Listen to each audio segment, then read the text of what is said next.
পল্লী উন্নয়ন প্রকল্পের কেন্দ্র প্রধানদের নিয়ে আজকের এই প্রশিক্ষণ কর্মসূচি। আমাদের মাঝে উপস্থিত আছেন এই অনুষ্ঠানের সম্মানিত প্রধান অতিথি, ইসলামী ব্যাংক বাংলাদেশ পিএলসি বোটবাজার শাখা সহ 26টি শাখার জোন প্রধান জনাব বশির আহমেদ। আমাদের মাঝে উপস্থিত হবেন এশিয়ান ইউনিভার্সিটির vice chancellor emeritus professor doctor Shahjahan Khan, আমাদের শাখার অন্যান্য কর্মকর্তা কর্মচারীবৃন্দ, পল্লী উন্নয়ন প্রকল্পের ইনচার্জ সহ অন্যান্য মেহমানবৃন্দ, আমার সামনে বসা কেন্দ্রের প্রধান এবং সহকারী প্রধান ভাই এবং বোনেরা, আসসালামু আলাইকুম ওয়া রাহমাতুল্লাহি ওয়া বারাকাতুহু। আমি আপনাদেরকে এই শাখার প্রধান হিসাবে দুই একটি কথা বলতে চাই। সেটা হলো, তো আপনারা ইসলামী ব্যাংকের আপনাদের মাধ্যমে আজকে ব্যাংকটা এই জায়গায় এসেছে। আপনারা মাঠে ময়দানে কাজ করেন, আপনারা আমাদের কেন্দ্র প্রধান, আপনারা ইউনিট প্রধান, আপনাদেরকে নিয়ে আমাদের একটা করে ইউনিট পরিচালিত হয়। এরকম সারা দেশে আমাদের হাজার হাজার ইউনিট পরিচালিত হচ্ছে। আমরা এই বোটবাজার শাখার প্রায় 200 ইউনিট থেকে আজকে আপনাদেরকে এখানে ডেকেছি। আপনাদের মাধ্যমে আমরা ইসলামী ব্যাংকটাকে এই বোটবাজারের সকল ঘরে, সকল বাসায়, সকল মানুষের কাছে ইসলামী ব্যাংকটাকে পৌঁছায় দিতে চাই। তো এই ক্ষেত্রে আপনাদেরকে আমরা এই জন্যই ডেকেছি যে আপনাদেরকে কোন ধরনের মান, কোন ধরনের কোয়ালিটি, কোন ধরনের আমল, কোন ধরনের চরিত্র থাকিলে আপনারা এই ব্যাংকটাকে প্রসারিত করতে পারবেন, আমি সেই বিষয়ে আপনাদেরকে দুই একটা কথা বলতে চাই। সেটা হলো, আপনারা ইসলামী ব্যাংকে কেন আসেন, ইসলামী ব্যাংকে কেন আপনারা লেনদেন করেন? আপনাদের পাশে কিন্তু অনেকগুলো এনজিও আছে, আরও অনেকগুলো ব্যাংক আছে। তারপরেও আপনারা ইসলামী ব্যাংকে কেন আসেন? যে এই ব্যাংকটা সুদমুক্ত, এখানে ইসলামী শরিয়া মোতাবেক লেনদেন হয়।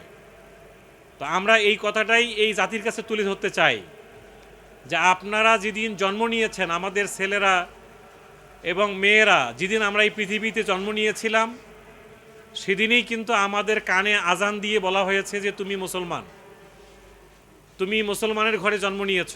আমরা জন্মের দিনেই আমার বাচ্চাটাকে বোঝানোর চেষ্টা করেছি তুমি মুসলমান এবং তোমার জীবনটা চালাতে হবে ইসলামের ওপরে।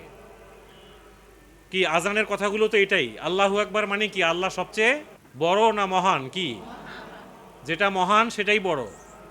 মহান এক জিনিস, বড় আর এক জিনিস, এরকম না। তো আমরা এই বাচ্চাটিকে বুঝাবার চেষ্টা করি যে সারা জীবন তুমি মনে রাখবে যে আল্লাহ সবচেয়ে বড়।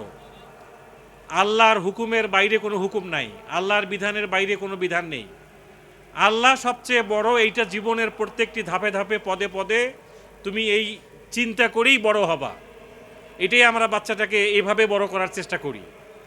এরপরে একটি পর্যায়ে ছেলে বাচ্চা হলে আমরা তার মুসলমানি করাই, একটি পর্যায়ে একটা বাচ্চার জন্য আকিকা করাই, এরপরে আমরা শরীয়ত মোতাবেক তার বিয়ে শাদীর ব্যবস্থা করি। এরপরেই সে যখন মারা যায় তাকে আমরা শরীয়ত মোতাবেক একটা জানাজার নামাজ পড়ায় দাফন কাফনের ব্যবস্থা করি। এটাই তো আমার জীবন, কি বলেন, ঠিক না?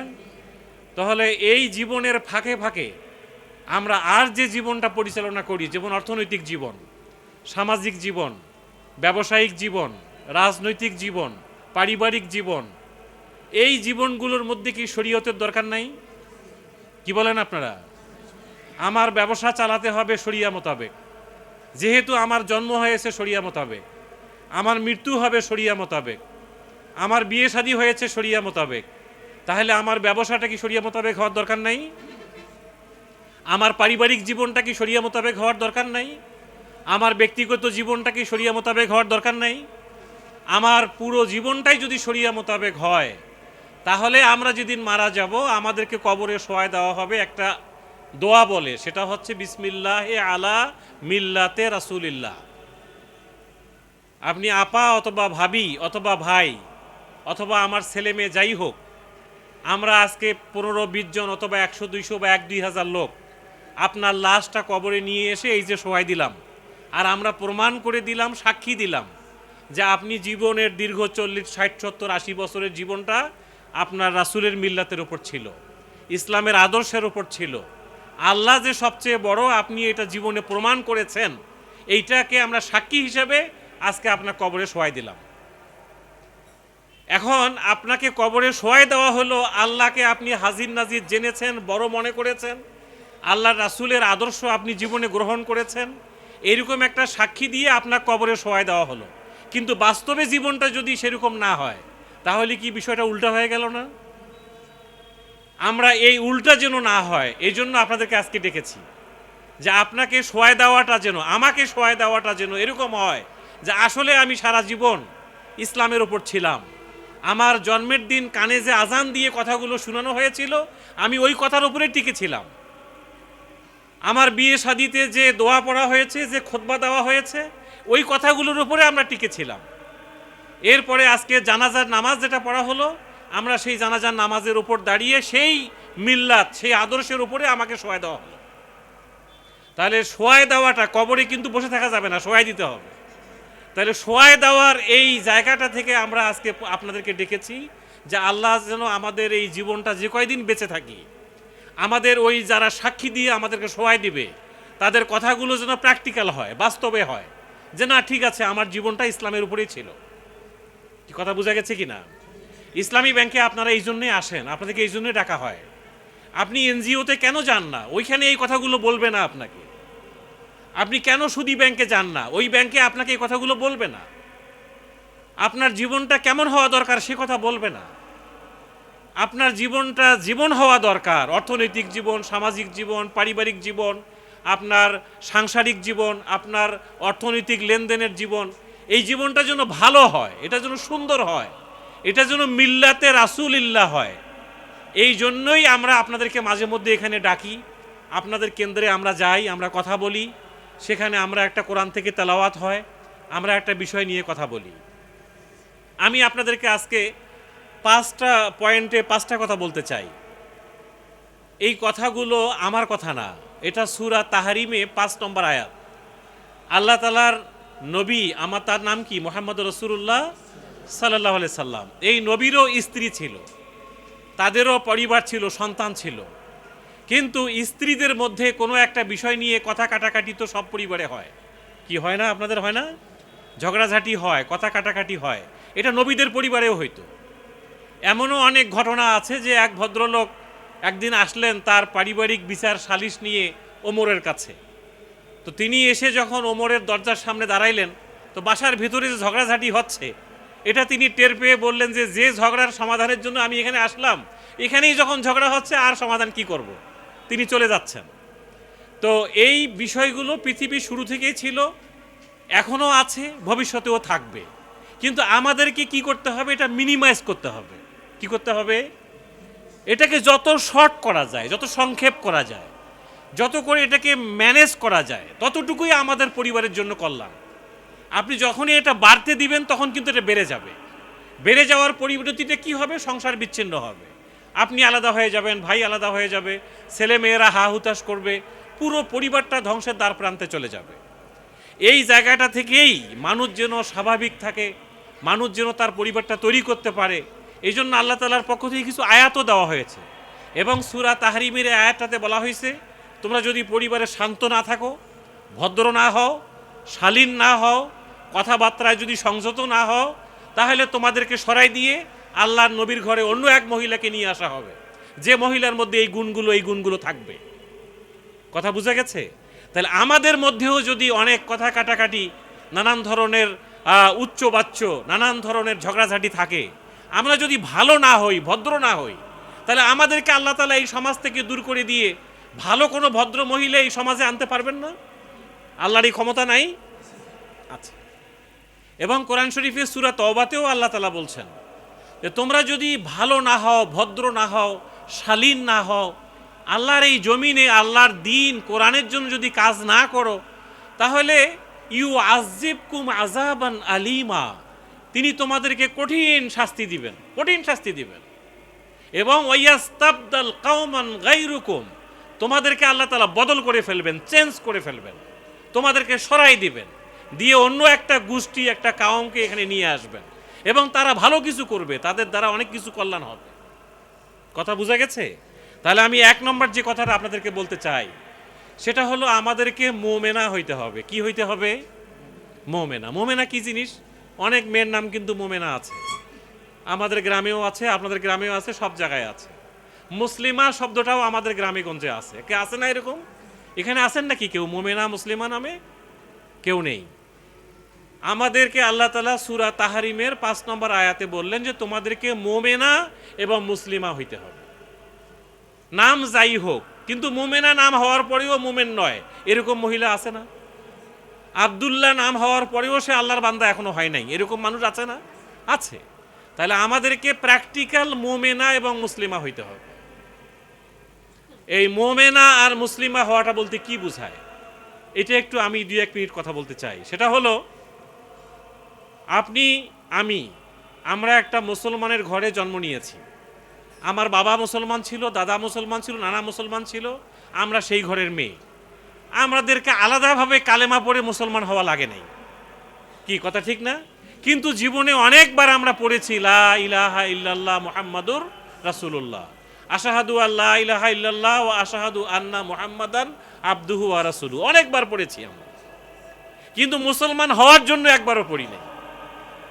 আমরা অনেকবার পড়েছি, অনেক জায়গায় পড়েছি আমরা। কেউ মারা গেলে, অসুস্থ হইলে তার পাশে যে আমরা দোয়া কালাম পড়ি। কিন্তু আমি এই জায়গায় আপনাদেরকে বলবো যে আমরা আজকে 2024 সালের আজকে কত 16ই নভেম্বর, এই 16 নভেম্বর দাঁড়িয়ে আমরা আজকে ঘোষণা দিতে চাই আমরা আজকের থেকে মুমিন হব ইনশাআল্লাহ। কি পারবেন তো সবাই? তো সবাই আমার সাথে পড়েন লা ইলাহা ইল্লাল্লাহু মুহাম্মাদুর রাসূলুল্লাহ। আমরা আজকে মুসলমান হয়ে গেলাম, মুমিন হয়ে গেলাম। এইটা যে পড়বে সে মুমিন হয়ে যায়, সে মুসলমান হয়ে যায়।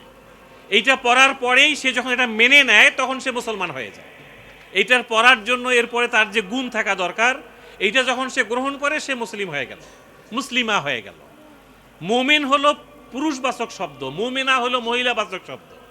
মুসলিম শব্দটা হলো পুরুষবাচক, মুসলিমা হলো মহিলাবাচক। তাহলে আমরা মহিলা হিসাবে আমরা মুমিনা হব, মুসলিমা হব। এখন কথা হলো এই কালেমাটা তো আমরা সবাই মিলে পড়েছি, আমরা কি কালেমাটা বুঝি? এটার মধ্যে কি লেখা আছে, এর অর্থটা কি, এটা বলতে কি বুঝায়?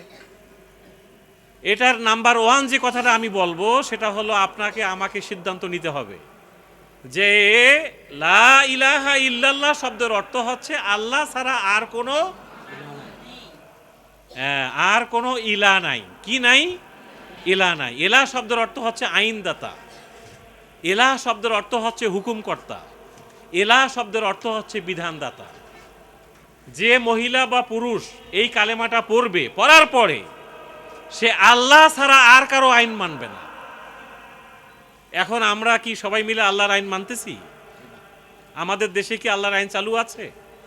আমাদের সংসদে কি আল্লাহর আইনে সব কিছু হয়? তাহলে আমাদের কালেমা পড়তেছি কিন্তু বাস্তবে তো আল্লাহর আইন চলতেছে না। এখন আমাদেরকে সিদ্ধান্ত নিতে হবে যে আল্লাহর আইন ছাড়া আমরা আর কারো আইন মানি না। আল্লাহর হুকুম ছাড়া, আল্লাহর বিধান ছাড়া আমি আর কোনো কিছু মানি না। এইটা যদি আপনি বুঝতে পারেন তাহলে আপনি কালেমা বুঝেছেন, না পড়লে এখনো বুঝেন নাই। এটা মুখে সাপের মন্ত্রের মতো পড়লে কাজ হবে না, এটা আপনাকে বুঝে শুনেই পড়তে হবে। এটার জন্য আপনার এলেম লাগবে, জ্ঞান লাগবে, আপনাকে লেখাপড়া করতে হবে। আমাদের মহিলারা এখন লেখাপড়া বন্ধ করে দিয়েছে। আমরা সবাই টিভি, মুভি আর মোবাইল আর ফেসবুক আর ইউটিউব, এইটা ছাড়া আমাদের আর কিচ্ছু নাই। আর চ্যাটিং করা, শুধু মেসেজ দেওয়া, আর একজন আরেকজনের সাথে কথা বলা। এমনকি আপনার বাচ্চাটাকে স্কুলে নিয়ে যেয়ে বাচ্চাটা স্কুলে পড়তেছে কিন্তু আপনি পাশে বসে গল্প করতেছেন। কিসের গল্প? ফাও গল্প সব। এই মুমিনা যারা হবে তাদের ব্যাপারে আল্লাহ তাআলা সূরা মুমিনুন নামে একটা কোরআন শরীফে সূরা আছে, ওখানে আল্লাহ বলছে ওয়াল্লাযীনা হুম আনিল লাগবি মুরিদুন। যারা মুমিন হওয়ার সিদ্ধান্ত নিবে তারা ফাও কথা বলে না, ওয়াহিতুক কথা বলে না, এমনি এমনি সময় নষ্ট করে না। উমুকের তুমুকের গল্প, উমুকের ফ্যামিলি নিয়ে, তুমুকের ফ্যামিলি নিয়ে, এই নিয়ে সেই নিয়ে গল্প করতে করতে দিন শেষ। আপনার একটা দোয়াও মুখস্থ করা হলো না, একটা আয়াতও মুখস্থ করা হলো না। আপনি দিন দুনিয়া কোথায় আছে আপনি কিছুই জানলেন না।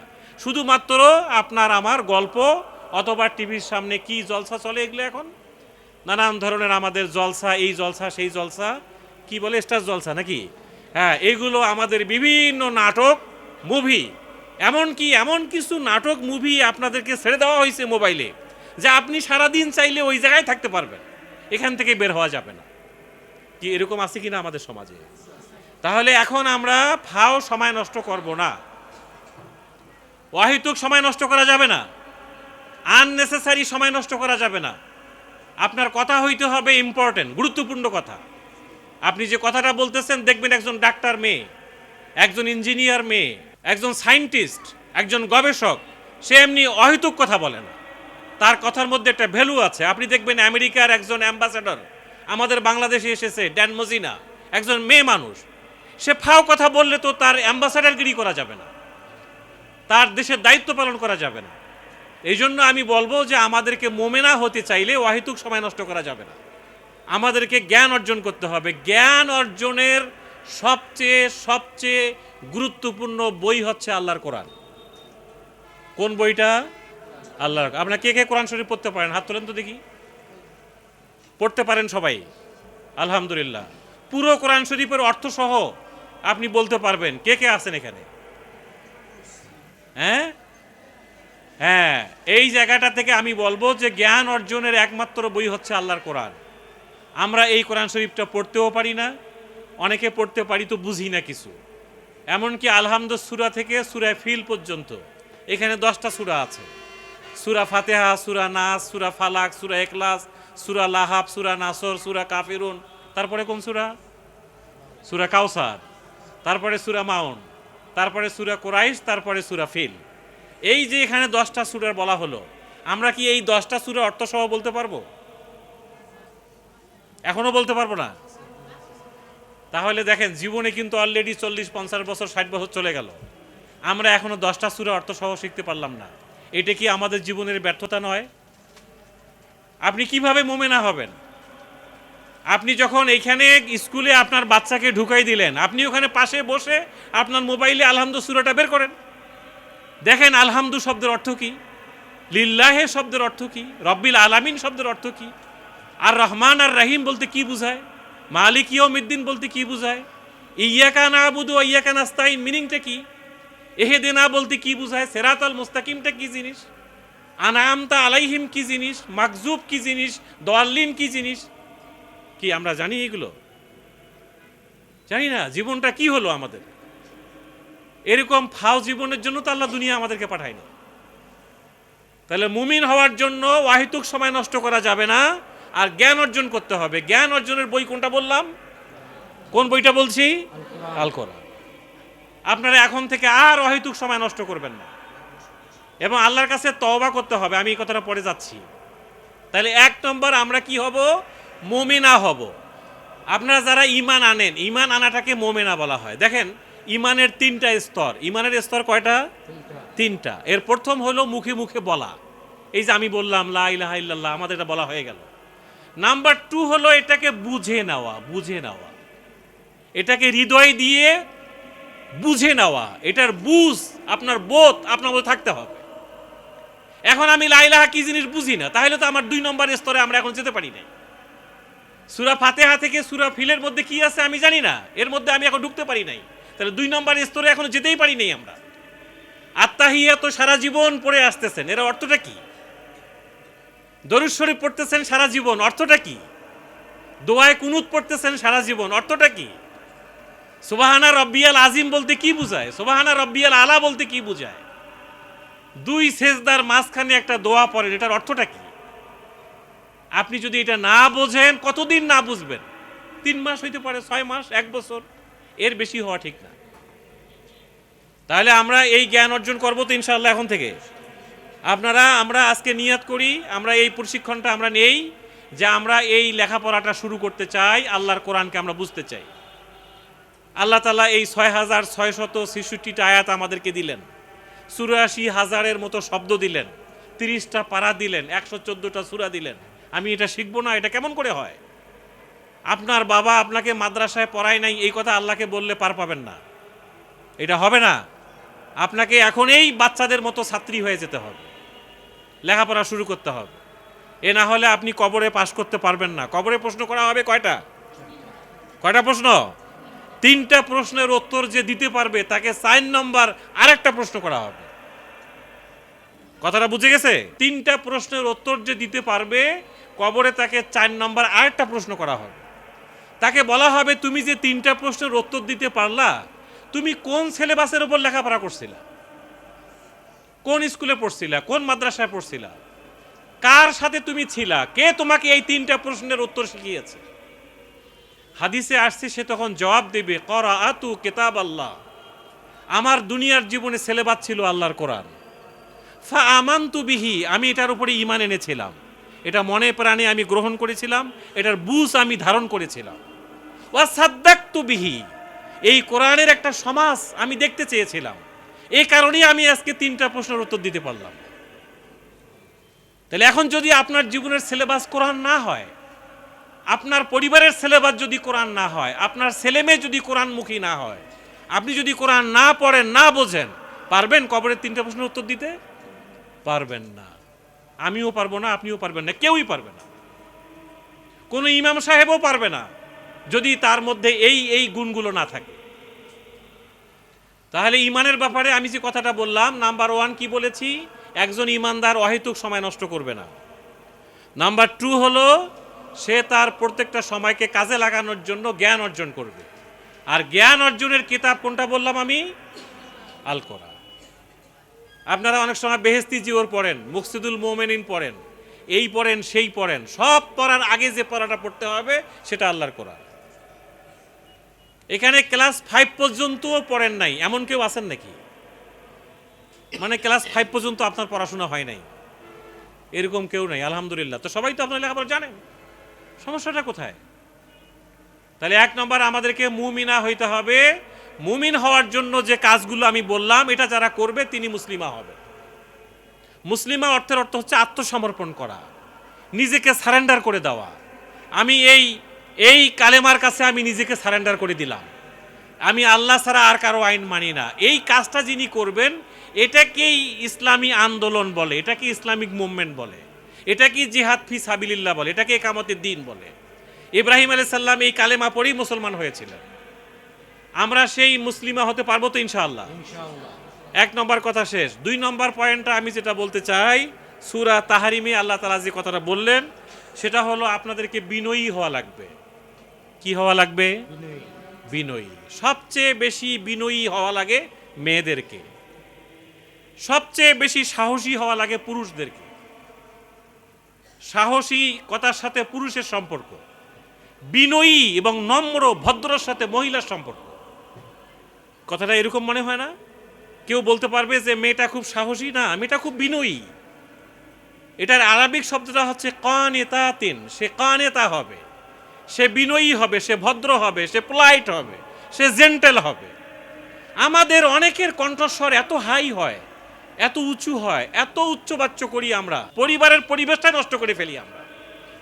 তাহলে আমরা কি বিনয়ী হতে পারবো?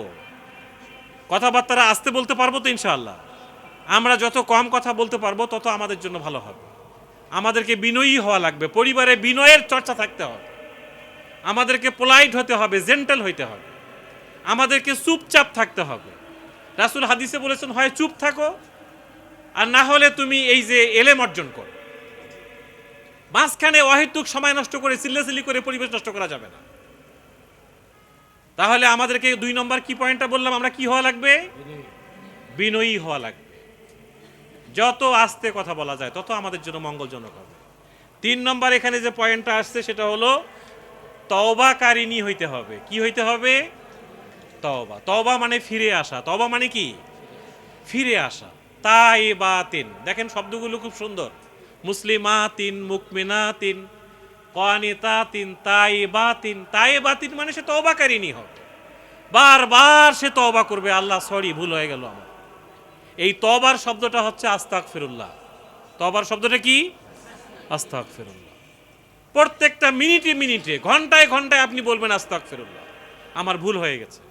আপনার ছেলের সাথে, মেয়ের সাথে, আপনার হাজব্যান্ডের সাথে, ভাইয়ের সাথে, শ্বশুর শাশুড়ির সাথে কথা হচ্ছে, কোনো কারণেই একটু উচ্চবাচ্য হলে আস্তাগফিরুল্লাহ। এই আস্তাগফিরুল্লাহর ইংলিশ শব্দটা হচ্ছে সরি, এর বাংলা শব্দটা হচ্ছে দুঃখিত। সরি, দুঃখিত, আস্তাগফিরুল্লাহ, আমি ভুল করে ফেলেছি, প্লিজ আমাকে আপনি মাফ করে দেন।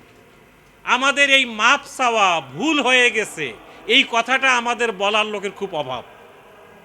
কি কথা ঠিক না ঠিক? এটা আমরা কেউই ছোট হইতে চাই না, কেউই আমরা ছোট হতে চাই না। আমাদেরকে সরি বলা শিখতে হবে, শিখতে হবে। যারা সরি বলে তারা কখনো পরাজিত হয় না, তারাই বিজয়ী হয়। পারবো তো ইনশাআল্লাহ? কি পারবেন সরি বলতে? পারবেন সবাই? কে কে বলতে পারবেন? হাত তোলেন তো দেখি, একটু দেখি। হ্যাঁ, সরি বলতে পারবেন কে কে? একটু হাত তুলি। পারবেন সবাই সরি বলতে? সরি, প্লিজ ডোন্ট মাইন্ড, আস্তাগফিরুল্লাহ। আল্লাহকে বলবেন যে আল্লাহ আমাকে মাফ করে দাও। আর আপনার পরিবারকে বলবেন যে সরি, আমার ভুল হয়ে গেছে। আপনি যদি এই সরি বলা শিখতে পারেন, আপনার জীবনের অর্ধেক কিছু সমাধান হয়ে যাবে, অর্ধেক সমাধান হয়ে যাবে। আপনার সংসারে এ নাই, সে নাই, কত কিছু নাই। এ নাইয়ের মধ্য দিয়ে আপনি নিশ্চিত থাকেন আপনার জন্য আল্লাহর পক্ষ থেকে যেটা রিজিকের ফয়সালা আছে, এর এক চুল পরিমাণ আপনি কম পাবেন না। আপনার রিজিক আপনি পাবেন, নো ডাউট। আপনি আপনার ভাগ্য পরিবর্তনের জন্য চেষ্টা করতেই থাকবেন, কোনো অসুবিধা নেই। একটা ভালো চাকরি, ভালো ব্যবসা, ভালো কিছু করা, আপনি এটা করতেই থাকবেন। চেষ্টা আল্লাহ তাআলা করলে আল্লাহ সেখানে বরকত দিবে। কিন্তু কি নাই এই কথার জন্য আপনি উচ্চবাচ্য করে পরিবেশ নষ্ট করবেন না, সরি বলবেন। পারবো ইনশাআল্লাহ সরি বলতে? এটা কত নম্বর? 3 নম্বর। 4 নম্বর হচ্ছে আবেদাতেন। আমাদেরকে আবেদা হওয়া লাগবে। আবিদা নামে অনেক মহিলা আছে, আমার মায়ের নামও আবিদা। এই জন্য আমি বলবো যে আবেদা শব্দের অর্থ হচ্ছে ইবাদতকারিনী। আমরা 5 ওয়াক্ত নামাজ অনেকেই পড়তে পারি না, অনেকেই লেট নাইট ঘুমায়, দেখবেন দীর্ঘ সময় ঘুমাচ্ছে, মানে কি বলে লেট নাইট বলতে দেরিতে ঘুমায়। সে ওই যে মুভি আর টিভি আর সিনেমা আর গল্প, এইগুলো করতে করতে রাত 12টা 2টা অলরেডি বেজে গেছে। নামাজের পরে তুমি আর জেগে থাকার দরকার নেই, কাজ নাই, গো টু বেড, ঘুমায় যাও। সাউন্ড স্লিপ হবে, গভীর ঘুম হইলে আপনি স্বাভাবিক থাকতে পারবেন। আল্লাহর কোরআনে বলছে ওয়াজআলনা নাওমাকুম সুবাতা, আমি তোমাদের জন্য ঘুমকে শান্তির বাহন বানিয়েছি। আমাদের অনেক মায়েদের ঘুম ঠিক মতো হয় না, কারণটা কি? টেনশন। বাচ্চাটার রেজাল্ট ভালো করছে না, লেখাপড়া ঠিক মতো করতেছে না, এদিকে স্বামী এদিক সেদিক, সব মিলাই আপনি টেনশনে আছেন। নেভার টেনশন করার দরকার নেই। আপনি ইবাদত গুজারিনী হন। আপনি সোমবারে একটা রোজা রাখেন, বৃহস্পতিবার একটা রোজা রাখেন, এটা আমি রাখি। এই কাজটা আপনি শুরু করেন। একটা রোজা কিবারে রাখবেন? সোমবার। আর একটা রোজা কিবারে রাখবেন? বৃহস্পতিবার। রাসূল বলছেন যে সোমবার হচ্ছে আমার জন্মদিন। যারা এই দিন রোজা রাখে তাদের জীবনের সমস্ত গুনাহ খাতা আল্লাহ মাফ করে দেবেন। শুধু তাই না, আল্লাহর কাছে আপনার আমলগুলো ফেরেশতারা উপরের দিকে নিয়ে যায় সপ্তাহে 2 দিন, সোমবার এবং বৃহস্পতিবার।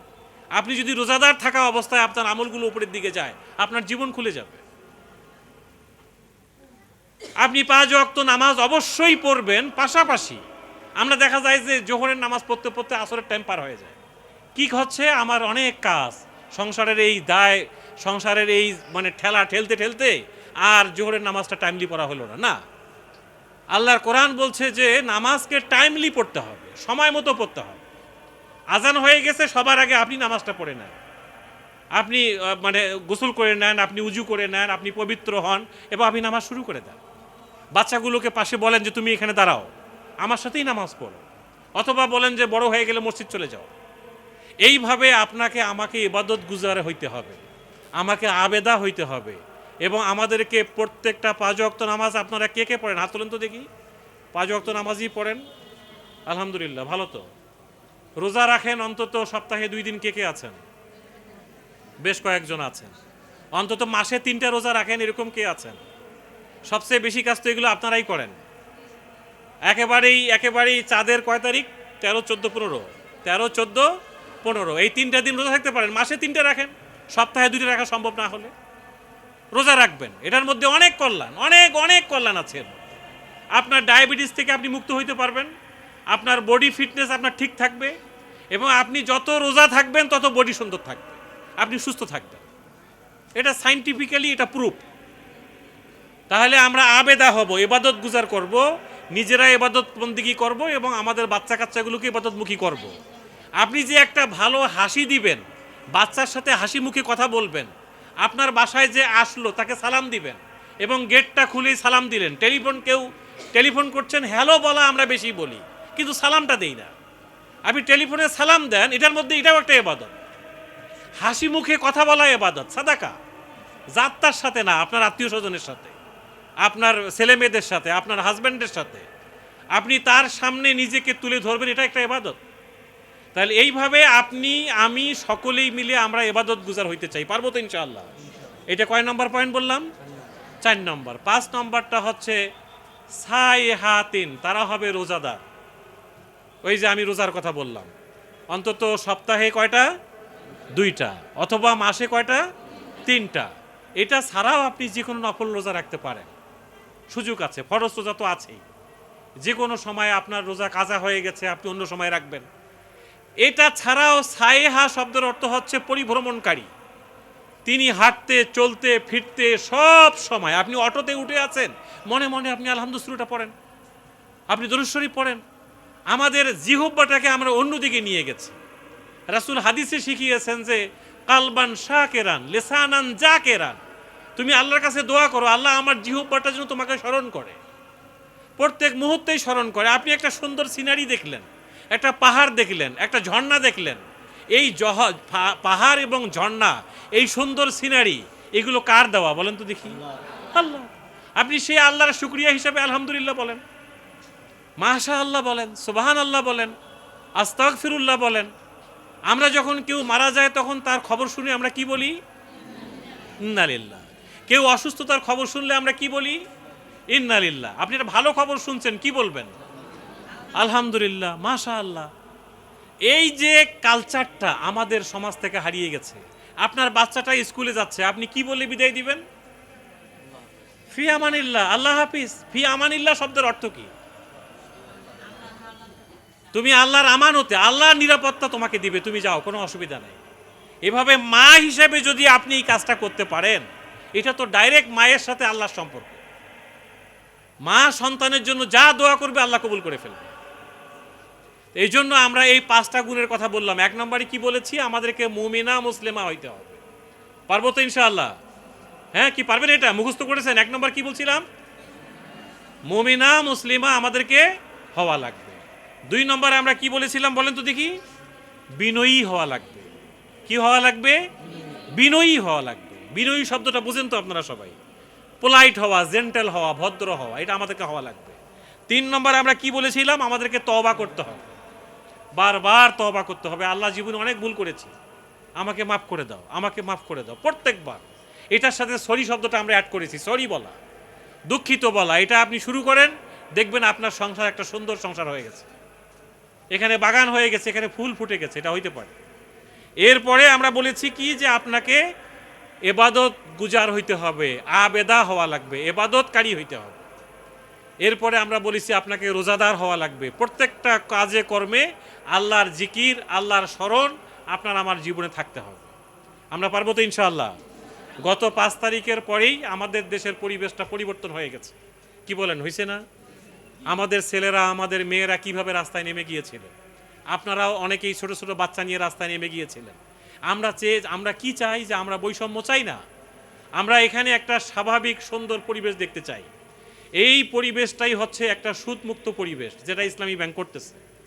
তাহলে এখন থেকে আমরা আমাদের নিজেদের জীবনে, পারিবারিক সাংসারিক জীবনে এই গুণগুলো অর্জন করার পাশাপাশি আমরা ইসলামী ব্যাংকটাকে, এটা যে একটা সুদমুক্ত ব্যাংক, ইসলামী শরিয়া ভিত্তিক ব্যাংক, এই কথাগুলো আমরা আমাদের এলাকায় ছড়িয়ে দিতে চাই।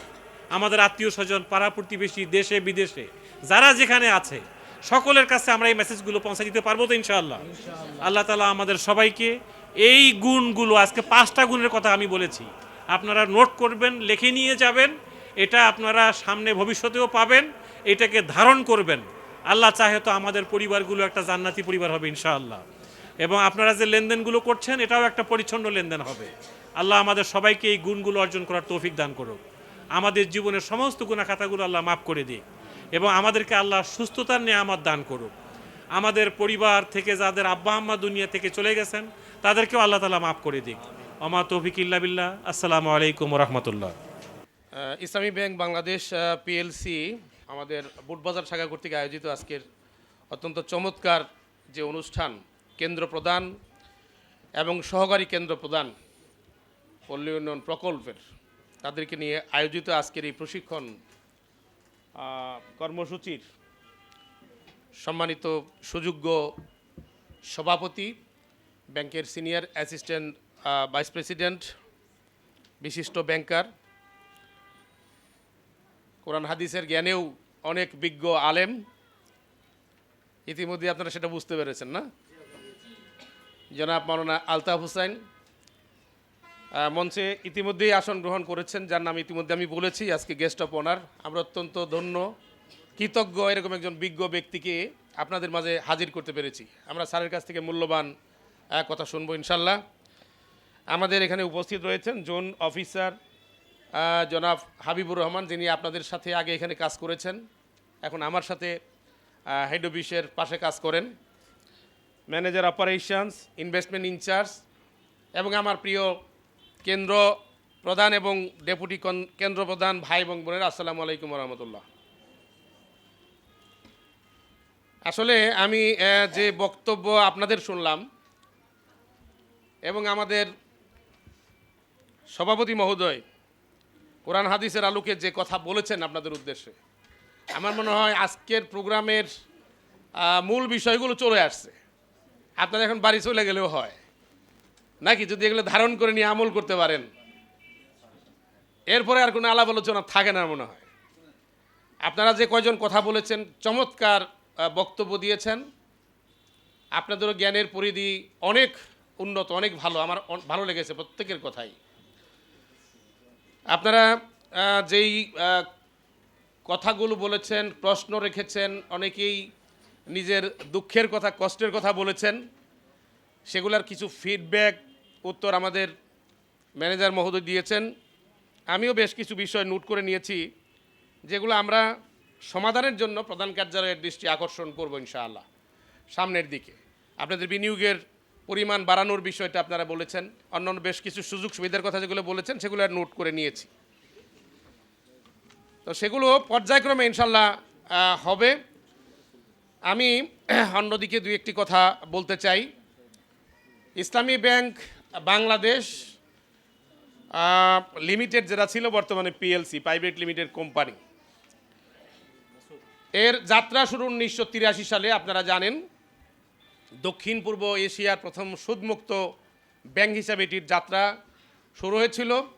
শুরুর সময়েই যে উদ্দেশ্য নিয়ে এই ব্যাংকটি যাত্রা শুরু করেছিল, সুদমুক্ত ব্যাংক, অর্থনৈতিক ক্ষেত্রে কোরআন হাদিসের আলোকে একটা মানুষের জন্য কল্যাণকর একটা অর্থনৈতিক ব্যবস্থা প্রতিষ্ঠা করার যে স্বপ্ন স্বাদ নিয়ে যাত্রা শুরু করেছিল। অনেকের মধ্যেই সন্দেহ ছিল যে ব্যাংকিং সেক্টরে সুদের যে কারবার চলছে, এইটাকে বাদ দিয়ে এই ব্যবস্থাপনা এই দেশে চলবে না, এরকম অনেকেরই ভয় ছিল, অনেকেরই শঙ্কা ছিল, আশঙ্কা ছিল। আলহামদুলিল্লাহ, এইটা আসলে এই ব্যাংক করার ক্ষেত্রে অনেক কষ্ট গেছে। আপনারা শুনেছেন 5 লক্ষ টাকা প্রাথমিক শেয়ার হোল্ডার নেয়ার জন্য অনেক কষ্ট হয়েছে, অনেকের দ্বারে দ্বারে ঘুরতে হয়েছে। ইসলামী ব্যাংকের ওই যে সন্দেহ সংশয় অনেকের, যে ইসলামী ব্যাংক, ইসলামী নামে এই দেশে ব্যাংক চলবে না, যেখানে সুদী ব্যাংক, সোনালী, অগ্রণী, জনতা এরকম ব্যাংক চলতেছে, সরকারি ব্যাংক চলতেছে, সেখানে বেসরকারি পর্যায়ে ইসলামের নাম বইলে এই ব্যাংক চলবে না। এই জন্য শেয়ার কালেকশনের করার ক্ষেত্রেও অনেক সমস্যা হয়েছে, দাঁড়ে দাঁড়ে মানুষের ঘুরতে হয়েছে। অনেক অ্যাকাউন্ট করার ক্ষেত্রেও আমরা সহযোগিতা চাই আপনাদের, আপনার প্রতিবেশী যারা আছে তাদেরকে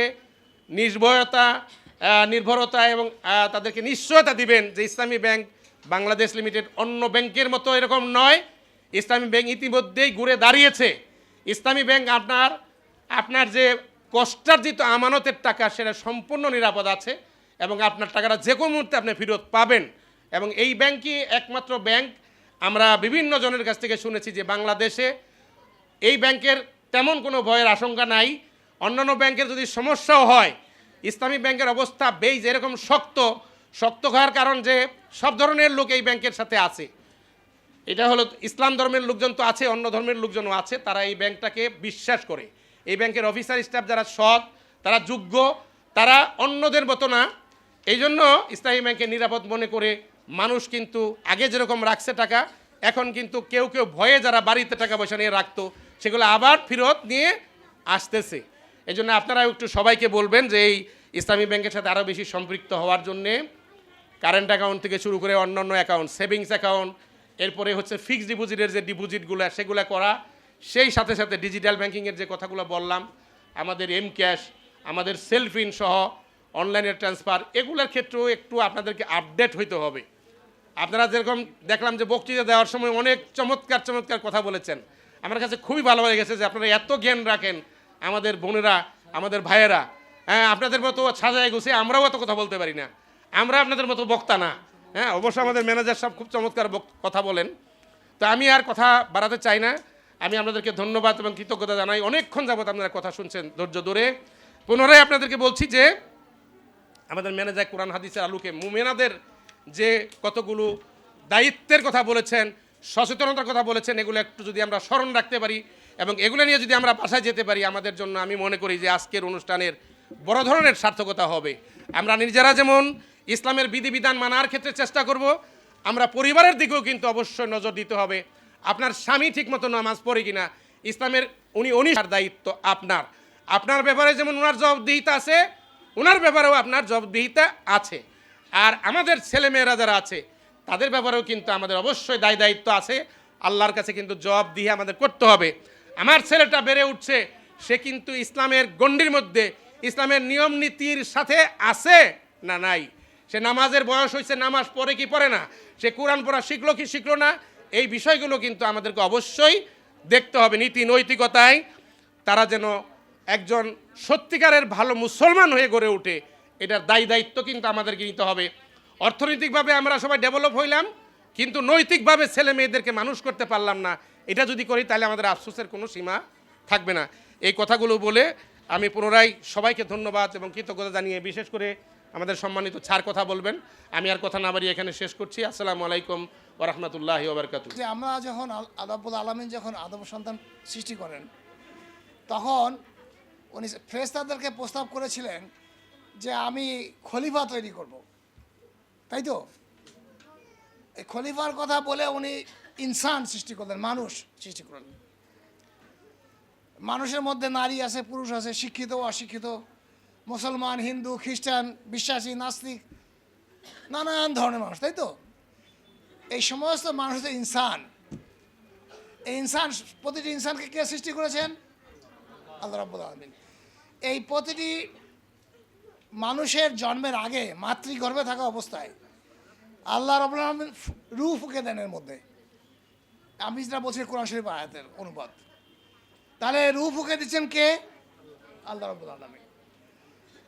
কোরআন শরীফে বলা হয়েছে যে প্রতিটি মানুষকে আহসানে তাকবীম, মানে সর্বোত্তম অবয়ব দিয়ে সৃষ্টি করা হয়েছে। কে দিয়েছেন সর্বোত্তম অবয়ব? আল্লাহ রাব্বুল আলামিন। এরপরেও বলা হয়েছে যে বনি আদমকে আমি সম্মানিত করেছি। বনি আদম বলতে সমস্ত মানুষকে বোঝায়। সুতরাং প্রতিটি মানুষের সম্মান আছে, ইজ্জত আছে, এটা আল্লাহ রাব্বুল আলামিন দিয়ে দিয়েছেন নাকি? গরিব লোকের, ধনী লোকের, অশিক্ষিত লোকের, যে ক্লিনার, যে সুইপার, যে সিকিউরিটি গার্ড, সবার ইজ্জত আছে, এটা আল্লাহ দিয়েছেন। এটা যদি কেউ না মানেন তাহলে আল্লাহর যে স্বীকৃতি সেটাকে অস্বীকার করা হবে। আমি দেখি মুসলমানদের মধ্যে ওই জিনিসটা অনেক অভাব। বিশেষ করে আমরা যখন দান সৎকার করি, তাই না? কি মনে হয়? দান সৎকার করার সময় মনে হয় যে আমরা অনুগ্রহ করে দিচ্ছি, তাই তো? না, অনুগ্রহ না। ইসলামের বিধান আছে বিশ্বাসী হওয়ার জন্য অমিম্মা রাযাকনাহুম ইনফিকুন। এটা বিশ্বাসী হওয়ার শর্ত, যে যেটা আয় হয়েছে সেখান থেকে ব্যয় করতে হবে। সুতরাং আমি আপনাকে একটা ঘটনা বলতে চাই। আমি একসময় অস্ট্রেলিয়াতে AFIC, Australia federation of Islamic council, একটা কংগ্রেস ছিল। কংগ্রেস মানে বড় সভা আর কি। ওখানে একজন অ্যাবরিজিনাল কনভার্ট মুসলিম ছিলেন, মানে উনি অস্ট্রেলিয়া আদিবাসী আছে না, আদিবাসী, উনি মুসলমান হয়েছেন আর কি। উনি আবার ন্যাশনাল ইউনিভার্সিটিতে একজন শিক্ষক। উনি বললেন যে যখন তোমরা কাউকে দান করো, তখন যাকে দান করবা তার সম্মানটাকে বজায় রেখে দান করো। এমনভাবে দান করবা না যে সে অনুগ্রহিত মনে হয়, নিজেকে অনুগ্রহ মনে করে। এই জিনিসটা আমরা অনেক সময় ভুলে যাই। মানুষকে মানুষ হিসেবে সম্মান দিতে হবে। এটা আমাদের ইবাদতের অংশ হওয়া উচিত, আমার বোঝ অনুযায়ী আমাদের ইবাদতের অংশ হওয়া উচিত। এবং এটা ধর্মের সাথে সম্পর্ক নাই। দেখেন, আপনার ইসলামের কথা যখন বলা হয়, প্রতিবেশীর একটা হক আছে না? প্রতিবেশী না খেয়ে থাকলে সে বিশ্বাসী না, এই তো বলা হয়েছে কি প্রতিবেশী মুসলমান হইতে হবে, ইহুদি হইতে হবে, খ্রিস্টান হইতে হবে, বলা আছে না?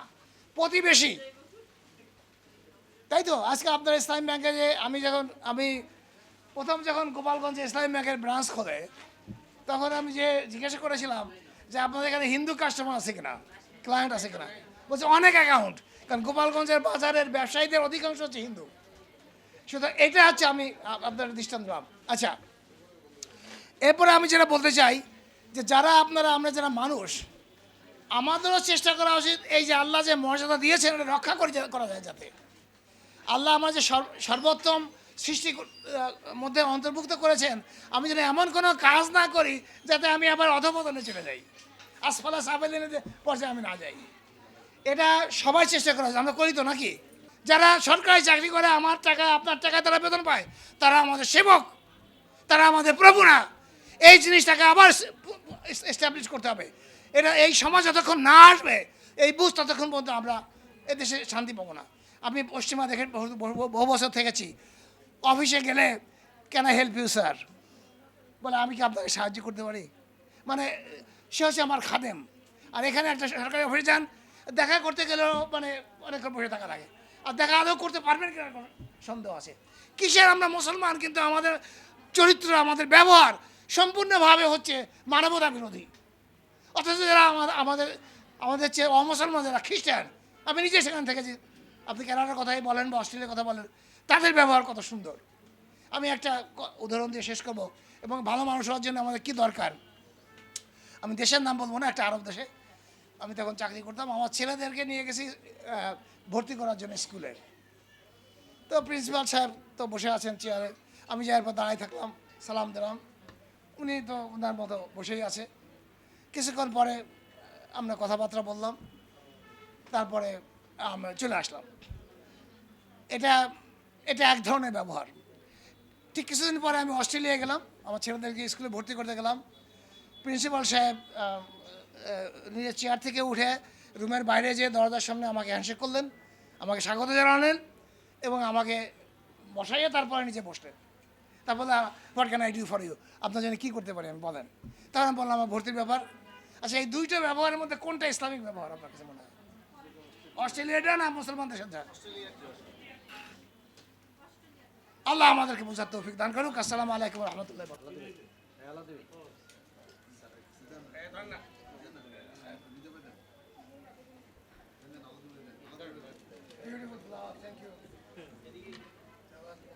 আপনাদের সংসারের অনেক কাজকে স্যাক্রিফাইস করেছেন। বিশেষ করে আমাদের যে মেহমান কিন্তু আজকে এসেছেন, আমাদের জন্য হেড মহোদয় অসুস্থ থাকার পরেও, এবং আমাদের গেস্ট অফ অনার আমাদেরকে আজকে ধন্য করেছেন। আমরা সকলকেই আমাদের শাখার পক্ষ থেকে মোবারকবাদ